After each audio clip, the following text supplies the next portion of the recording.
Hi, welcome back to my studio, and Irene, it's Claire here. This month it is August already, believe it or not, and we're going to be helping you out with ideas for using stencils. They can be a really amazing tool, they can be a guideline, they can be actual, you can have grids, pictures, borders, all kinds of different things. So we're going to be helping you out with quilting and showing you what you can do with these really awesome tools.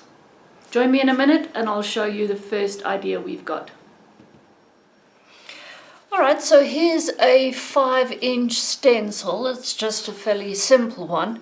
If you want to make an all-over pattern, it's so easy. All you need is your pounce pad. So I've got white chalk in this one, and your stencil. So you're going to place your stencil down and then just pounce your shape.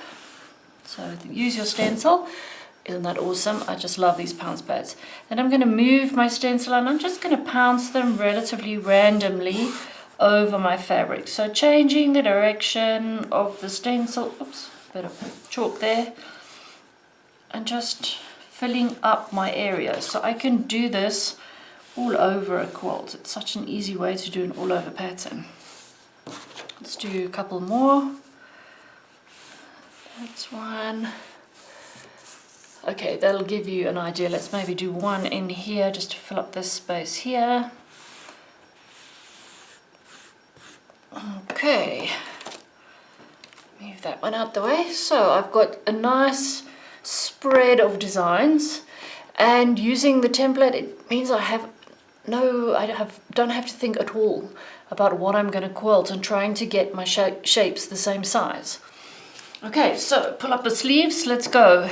If you come in, maybe you're going to start on this flower here.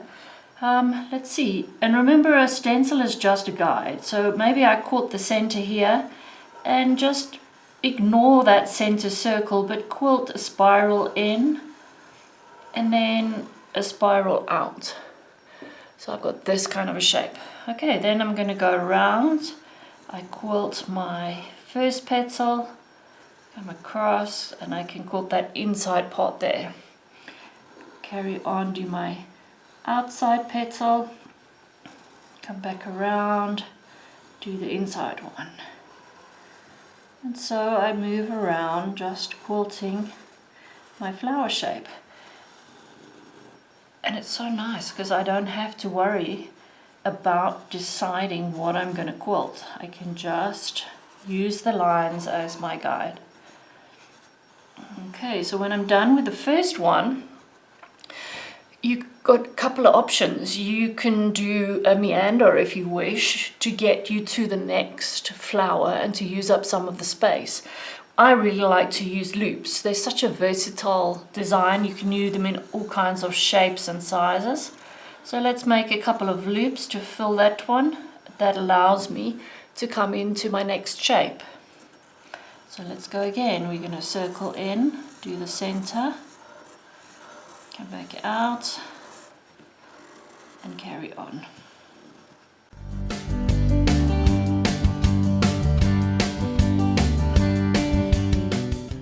Because I've got quite a bit of quilting already around this spiral, I can use that to allow me to come out at a different point. So let's come out here, let's do some loops, and maybe I'm going to come into this one down here. Now the design that I put in those is just one option. You could do many different things. So maybe I'm going to do my center circle, and maybe I will fill this one with pebbles.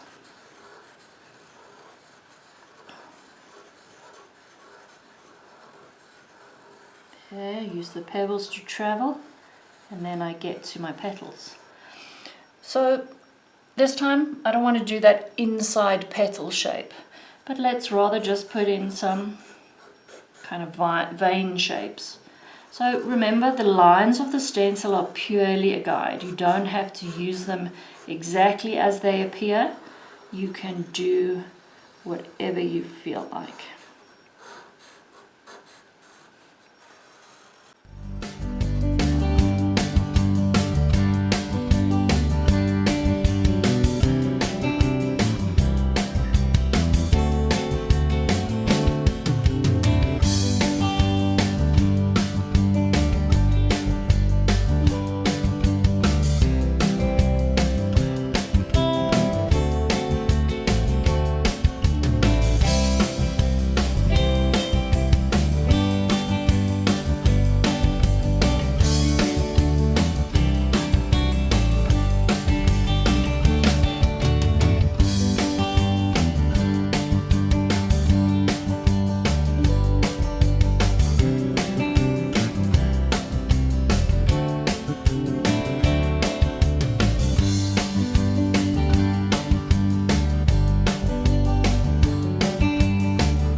Obviously, if you were doing this as an all-over design, then you'd have more of your shape pounced around your fabric. Okay, so you can pretty much use any stencil. I used this little flower one that time, but we've had a lot of success with a flower that looks like this. And you can go wild. You can have butterflies, you can go teddy bears, this is another flower, and even a different kind of butterfly. So whatever little stencil you've got, look at how you can adapt it and make it into an all-over pattern. Here is an actual quilted one. This is using, here it is, a stencil that looks like this, just a little bit bigger. And then Talene actually quilted this one. Spread nicely around the fabric. Some swirls into the center, the little veins on the petals, and then loops in between. No two of the flowers are exactly the same, and remember, if you don't hit the lines on the stencil, it really doesn't matter, because once those chalk lines are removed, nobody's going to know that the line was slightly to the left or to the right. It just gives you that freedom and that confidence to be able to quilt. I hope this helps you and that you'll give it a try, and we'll see you again next week with some more tips on how to use stencils. Happy quilting!